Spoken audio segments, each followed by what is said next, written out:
Hello everyone, welcome to our channel universe electrical engineers universe में आप लोगों का स्वागत है। तो दोस्तों आज हम डिस्कस करने वाले हैं ट्रांसफार्मर कैसे वर्क करता है। हम इसको डिटेल में जानेंगे कि ट्रांसफार्मर कैसे वर्क करता है। तो चलिए देखते हैं। तो ट्रांसफार्मर कैसे वर्क करता है इसके जानने से पहले हम थोड़ा टर्मिनोलॉजी जान लेंगे कि ये किसको प्राइमरी साइड बोलते हैं, किसको सेकेंडरी साइड बोलते हैं और किसको हाई वोल्टेज साइड बोलते हैं, किसको लो वोल्टेज साइड बोलते हैं। तो चलिए देखते हैं। तो प्राइमरी साइड हम उस साइड को बोलेंगे जिस साइड पर हमारा जो सप्लाई होगा वो कनेक्ट होगा। तो जैसे कि इस डायग्राम में आप देख सकते हो, इस साइड पर एसी सप्लाई दिया हुआ है। तो इस साइड को हम प्राइमरी साइड बोलेंगे एंड इस साइड में जिस साइड में लोड कनेक्ट करना होगा तो उस साइड को हम सेकेंडरी साइड बोलेंगे। एंड जो भी साइड में टर्न ज्यादा होगा उस साइड को हम एचवी साइड बोलेंगे। जैसे कि आप देख सकते हैं, इस साइड पर टर्न ज्यादा है तो इस साइड में जो वोल्टेज होगा उसका जो मैग्नीट्यूड होगा वो भी ज्यादा होगा as compare to this side. तो इस साइड को हम एचवी साइड बोलेंगे और हाई वोल्टेज साइड बोलेंगे एंड इस साइड को हम लो वोल्टेज साइड बोलेंगे। तो चलिए देखते हैं ट्रांसफार्मर कैसे वर्क करता है। जब हम कोई एसी सप्लाई देते हैं, इसमें एक करंट फ्लो होता है, उसकी वजह से एक वेरिंग मैग्नेटिक फ्लक्स जनरेट होता है जो कि इस सेकेंडरी कॉइल में कॉइल से लिंक करता है। उसके बाद इस सेकेंडरी कॉइल में भी एक इंड्यूस ईएमएफ जनरेट होता है। तो ये जो प्रोसेस है कैसे होता है थोड़ा हम जान लेते हैं। So we all are know that transformer work on the principle of Faraday's law of electromagnetic induction. तो पहले हम जान लेंगे कि कैसे जो इंड्यूस ईएमएफ जनरेट होता है वो कैसे होता है। थोड़ा बेसिक से हम जान लेंगे। तो उसके लिए हम एक बार मैग्नेट और एक कंडक्टर को ले लिया है। तो जब हम इस कंडक्टर को स्टैंड स्टिल पोजीशन पर रखकर, ये जो कंडक्टर है ये स्टैंड स्टिल पोजीशन है।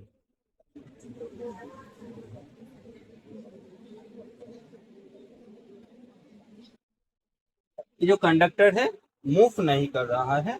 इसको स्टैंड स्टिल पोजीशन पर रखकर ये जो बार मैग्नेट है, बार मैग्नेट को हम जब इस कंडक्टर के पास लेकर जा रहे थे, उस टाइम पर जब ये जो मैग्नेट है इसका जो मैग्नेटिक लाइंस जब इस कंडक्टर को कट किया, उस टाइम पर इस कंडक्टर के अक्रॉस में एक वोल्टेज देखने को मिला जो एक सम अमाउंट है, कुछ अमाउंट है जो जिसको हम एक से डिनोट किया है। So some amount of voltage generate in this conductor and इसका जो मैग्नीट्यूड है, जितना मैग्नेटिक लाइंस इस कंडक्टर को कट करेगा उसका जो मैग्नीट्यूड होगा वो उतना ज्यादा होगा। तो जब हम इस मैग्नेट को जितना पास लेकर जाएंगे इस कंडक्टर में उतना ज्यादा ईएमएफ जनरेट होगा और उसमें ज्यादा वोल्टेज देखने को मिलेगा।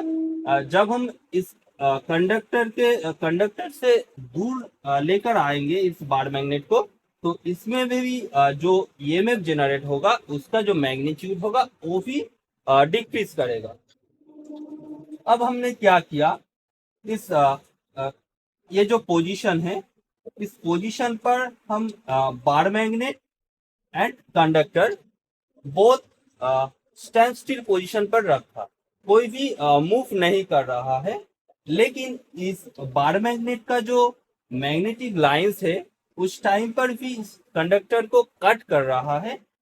फिर भी इस कंडक्टर में जो ईएमएफ देखने को मिला वो जीरो है। इसमें कोई भी ईएमएफ देखने को नहीं मिला इस कंडक्टर के अक्रॉस में, जब ये दोनों स्टैंड स्टिल पोजीशन पर रखा हुआ है।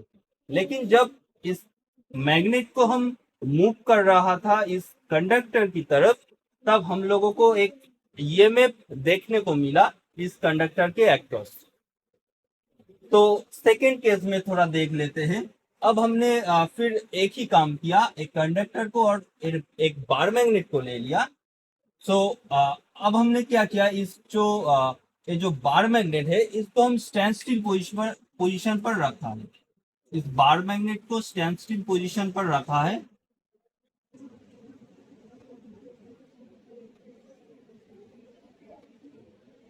That means magnet are not moving. तो इस टाइम पर हमने क्या किया, इस कंडक्टर को इस बार मैग्नेट के पास लेकर जब आए, फिर भी इस कंडक्टर में एक ईएमएफ हम लोगों को देखने को मिला।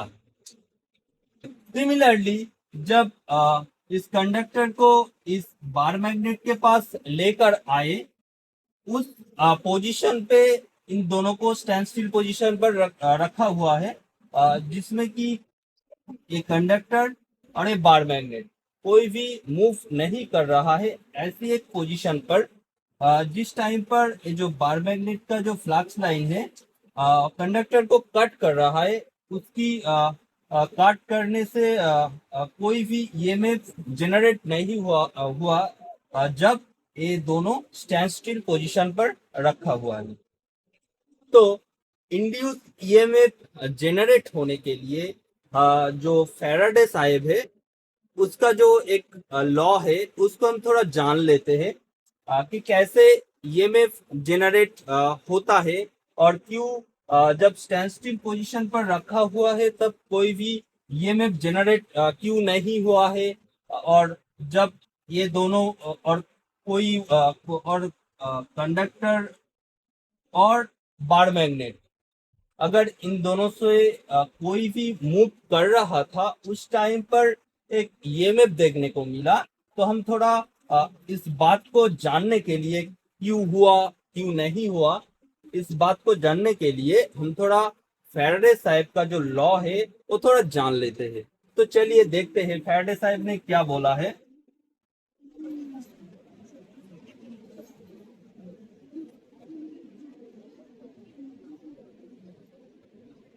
तो फैराडे साहब ने बोला है, उसका जो फर्स्ट लॉ है,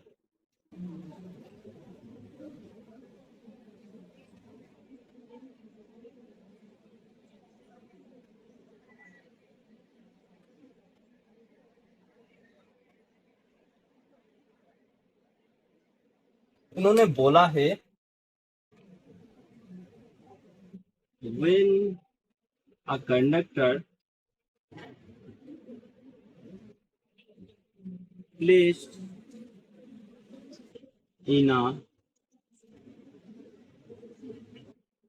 varying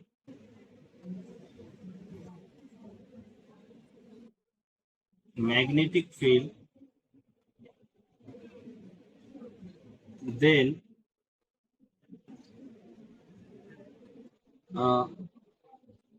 electromotive force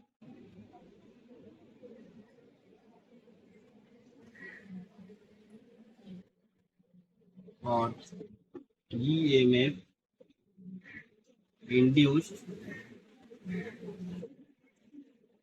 in a conductor, and if the circuit is closed, then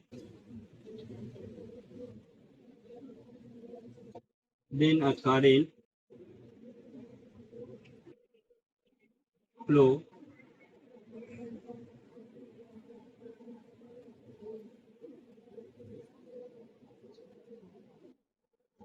through the circuit। तो उन्होंने क्या बोला है, जब कोई भी कंडक्टर को कोई वेरिंग मैग्नेटिक फील्ड पर प्लेस्ड किया जाएगा, देन उसमें एक इलेक्ट्रोमोटिव फोर्स और ईएमएफ इंड्यूस होगा। अगर वो जो सर्किट है अगर क्लोज्ड होगा तो उसमें एक करंट फ्लो होगा due to this induce EMF. Okay, so that means Et is equals to d phi dt, right. उन्होंने यही बोला, Et is equals to d phi dt. सो उन्होंने उसका जो सेकेंड लॉ है उसमें क्या बोला,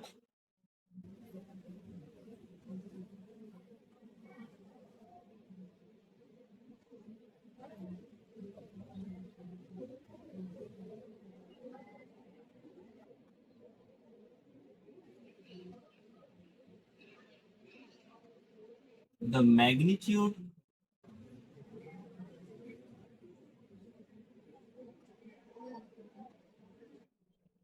of induced EMF is directly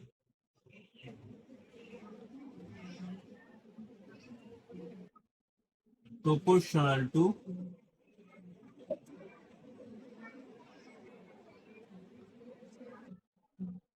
the rate of change of magnetic flux linkage.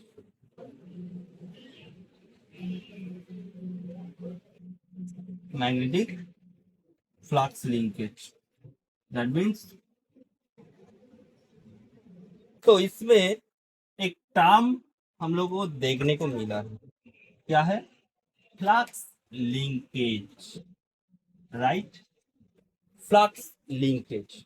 तो फ्लक्स लिंकेज क्या होता है, तो फ्लक्स लिंकेज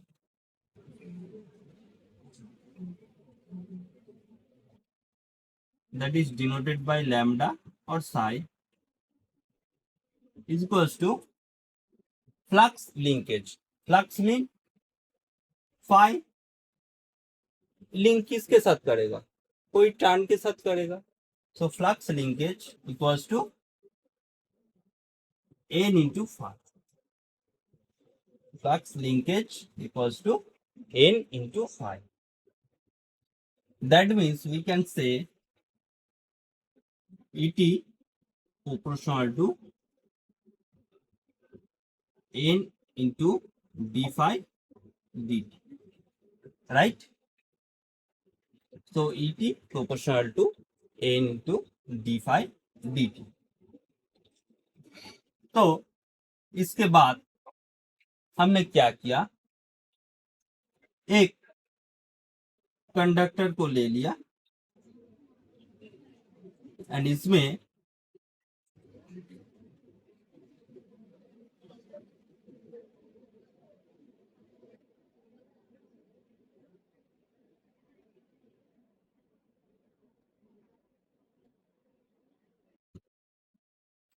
से हम जो फ्लक्स लाइन है उसको कट कराया. तो इसमें जो ईएमएफ जनरेट हुआ डी फाई dt, राइट.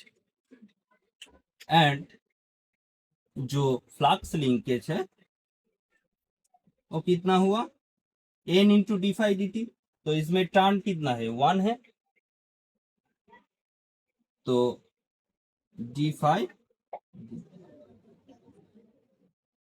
इसमें n क्या है, नंबर ऑफ टर्न. अब हमने क्या किया,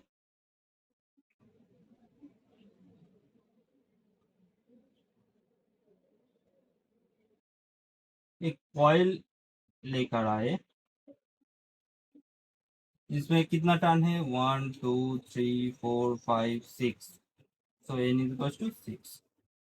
सो इसमें कितना इंड्यूस ईएमएफ जनरेट हुआ, Et is equals to n into d phi dt.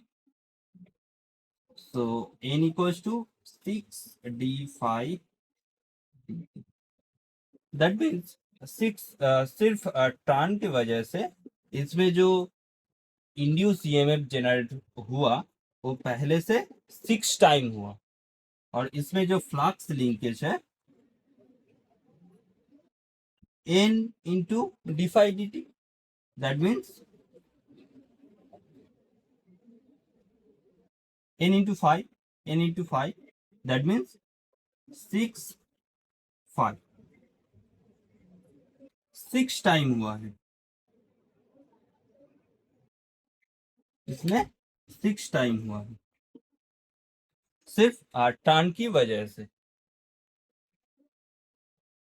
तो इंड्यूस ईएमएफ जनरेट होने के लिए एक वेरिंग मैग्नेटिक फील्ड की जरूरत है। अगर एंड इसका जो मैग्नीट्यूड है ये डिपेंड करता है rate of change of flux linkage. So we can say, अब कितना हुआ, फ्लक्स लिंकेज तक हो गया।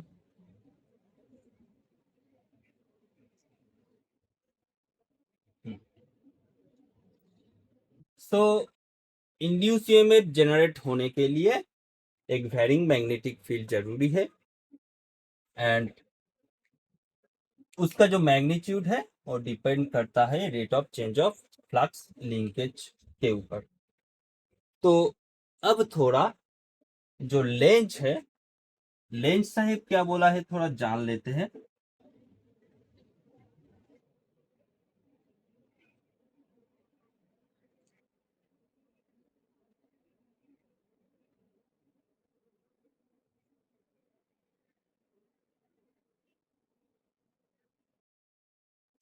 उन्होंने क्या बोला है, जो कॉज है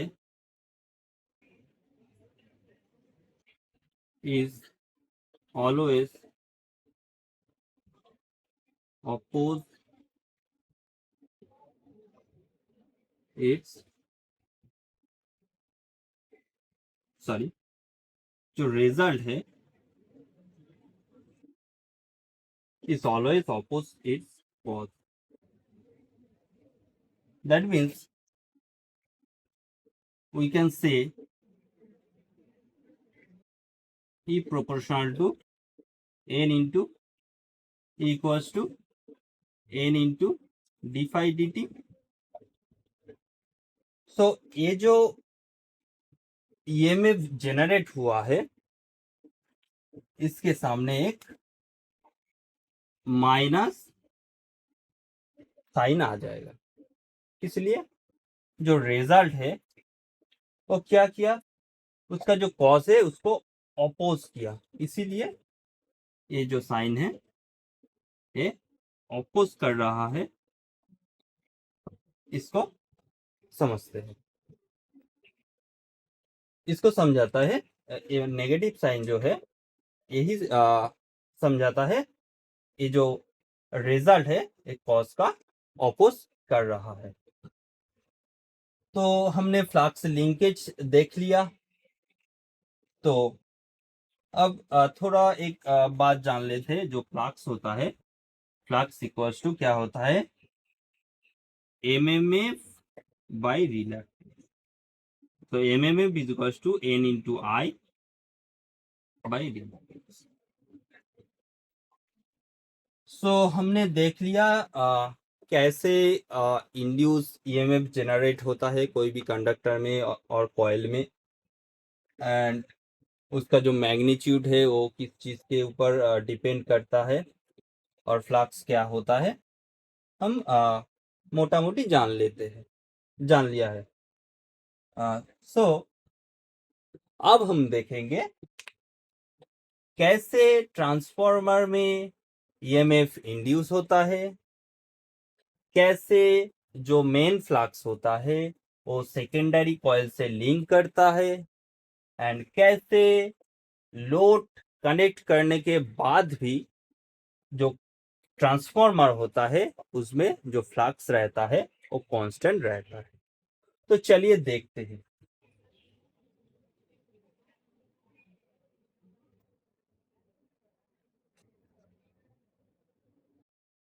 तो phi equals to MMF y reluctance equals to N into I by. So हमने क्या किया, एक AC सप्लाई ट्रांसफार्मर के जो प्राइमरी साइड है उसके अक्रॉस किया है। उसकी वजह से जो एक करंट है IT, और प्राइमरी जो कॉइल है उसके थ्रू फ्लो हुआ है। उसकी वजह से क्या हुआ, हमने एक AC सप्लाई दिया। AC सप्लाई देने के बाद एक करंट जो कि फ्लो हुआ है, किसके साथ, टर्न के साथ, that means N into I. So turn के साथ जब लिंक किया है, जो करंट टर्न के थ्रू जब फ्लो हुआ, उसमें क्या जनरेट हुआ, एमएमएफ जनरेट हुआ। एमएमएफ इक्वल्स टू की N into I, current into number of turns. So जब AC सप्लाई दिया, उसकी वजह से एक करंट जो कि फ्लो हुआ प्राइमरी कॉइल के थ्रू, उसकी वजह से एक एमएमएफ जनरेट हुआ। एमएमएफ जनरेट होने के लिए इसमें एक फ्लक्स क्रिएट हुआ जो कि टाइम वेरिंग है।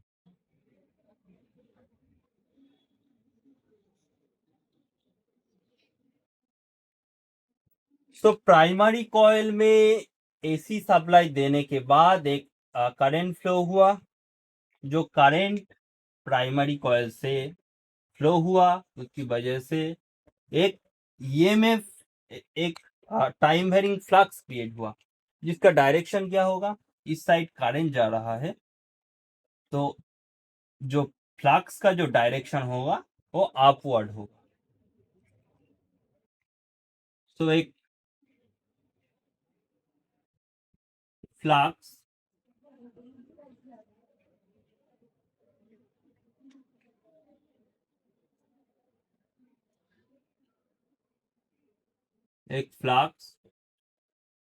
फाई एम जो कि मेन फ्लक्स है, वो फ्लक्स इस कोर के थ्रू फ्लो हुआ। इसके बाद क्या हुआ, इसके बाद क्या हुआ देखते हैं। तो चलिए देखते हैं। AC सप्लाई देने के बाद एक करंट फ्लो हुआ। करंट फ्लो होने के वजह से एक एमएमएफ इंड्यूस हुआ, और ये एमएमएफ की वजह से ही एक फ्लक्स क्रिएट हुआ है, राइट। सो इसकी वजह से जो इंड्यूस ईएमएफ होता है, induce EMF equals to N into D phi D T, right. So इस फ्लक्स को क्रिएट होने के बाद ये जो फ्लक्स है, फ्लक्स ने क्या किया है, इस जो टर्न है इसके साथ लिंक किया हुआ है। So flux linkage equals to N into phi. So जब AC सप्लाई दिया, इसमें एक ऑल्टरनेटिंग करंट फ्लो हुआ, उसकी वजह से एमएमएफ जनरेट हुआ। एमएमएफ जनरेट के होने के लिए सो एमएमएफ जनरेट होने की वजह से एक फ्लक्स क्रिएट हुआ, और इस फ्लक्स ने इस जो टर्न है इसके साथ लिंक कर एक फ्लक्स लिंकेज क्रिएट किया। सो फ्लक्स लिंकेज ने क्या किया, इसमें एक EMF इंड्यूस किया। So we know that induce EMF equals to N into D phi D T. So जब ए फ्लक्स टर्न के साथ लिंकेज किया, तब इसमें एक EMF इंड्यूस हुआ जो कि E1 से डिनोट करते हैं हम। अब क्या हुआ, ये जो प्राइमरी जो फ्लक्स है, एक कोर के थ्रू जाकर इस सेकेंडरी साइड में जो कॉइल है इसके साथ लिंक किया है। तो फ्लक्स अगर टर्न के साथ लिंक करेगा तो क्या होगा, flux into turn equals to flux linkage. So जब ये प्राइमरी फ्लक्स सेकेंडरी कॉइल के साथ लिंक करेगा तो फ्लक्स लिंकेज क्रिएट होगा, उसकी वजह से इस सेकेंडरी कॉइल में भी एक ईएमएफ जनरेट होगा जिसको हम E2 से डिनोट करते हैं, E2। तो क्या हुआ, कैसे ईएमएफ जनरेट हुआ, हमने एसी सप्लाई दिया प्राइमरी साइड में, प्राइमरी साइड के कॉइल में करंट फ्लो करने की वजह से इसमें एक एमएमएफ जनरेट हुआ। इस एमएमएफ की वजह से इसमें एक फ्लक्स क्रिएट हुआ। फ्लक्स जब टर्न के साथ लिंक किया उसमें एक इंड्यूस ईएमएफ जनरेट हुआ। एंड जो प्राइमरी जो फ्लक्स है, जो मेन फ्लक्स है, ये फ्लक्स अपवर्ड करंट इस डायरेक्शन पर जा रही है, तो इसका जो फ्लक्स का जो डायरेक्शन होगा वो अपवर्ड होगा। तो फ्लक्स ऐसे फ्लो करते हुए जो सेकेंडरी कॉइल है, इस सेकेंडरी कॉइल में लिंक किया।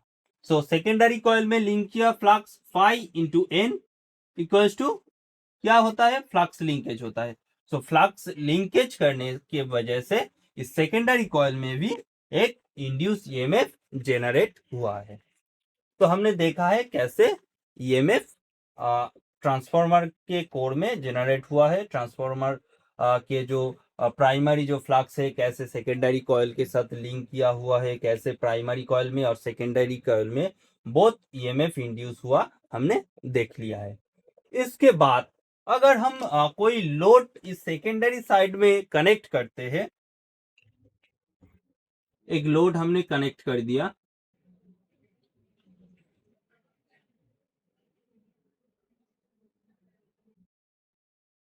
तो अगर हम सेकेंडरी कॉइल में अगर हम कोई लोड को कनेक्ट करते हैं तो तब क्या होगा, एक करंट फ्लो होगा, इस सेकेंडरी कॉइल में एक करंट फ्लो होगा।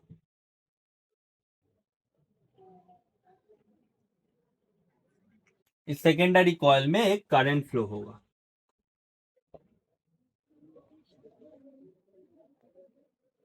अगर इसमें एक सेकेंडरी कॉइल में अगर करंट फ्लो करेगा तो उसकी वजह से एक फ्लक्स जो क्रिएट होगा।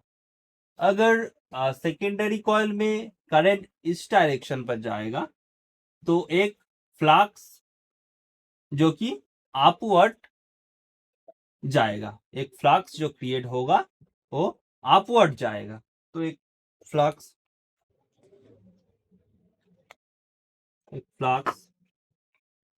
दैट इज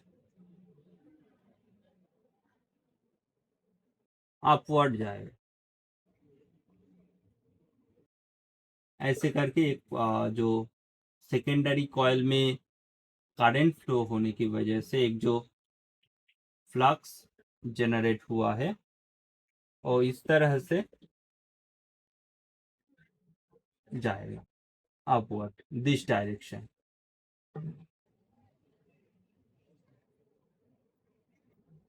जो कि इस phi 2 that is phi 2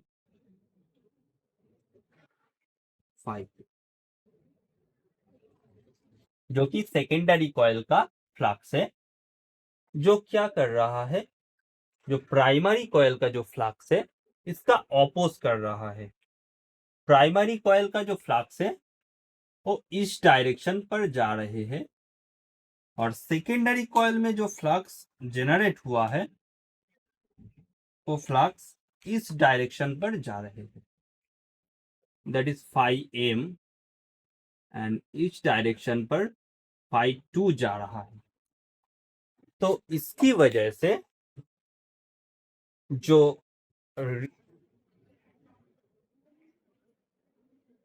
इसकी वजह से जो रिजल्ट इनफ्लक्स होगा फाई आर का वैल्यू क्या होगा, डिक्रीज होगा। So phi M minus phi R,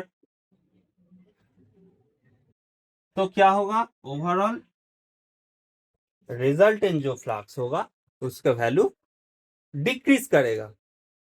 तो अगर ट्रांसफार्मर में कांस्टेंट फ्लक्स नहीं रहेगा तो ट्रांसफार्मर प्रॉपर वर्क नहीं करेगा।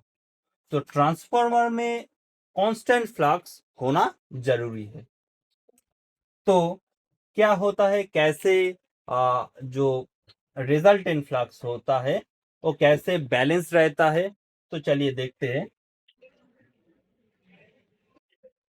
जब सेकेंडरी कॉइल में करंट फ्लो होने की वजह से एक सेकेंडरी जो flux phi two, that is denoted by phi two, is flowing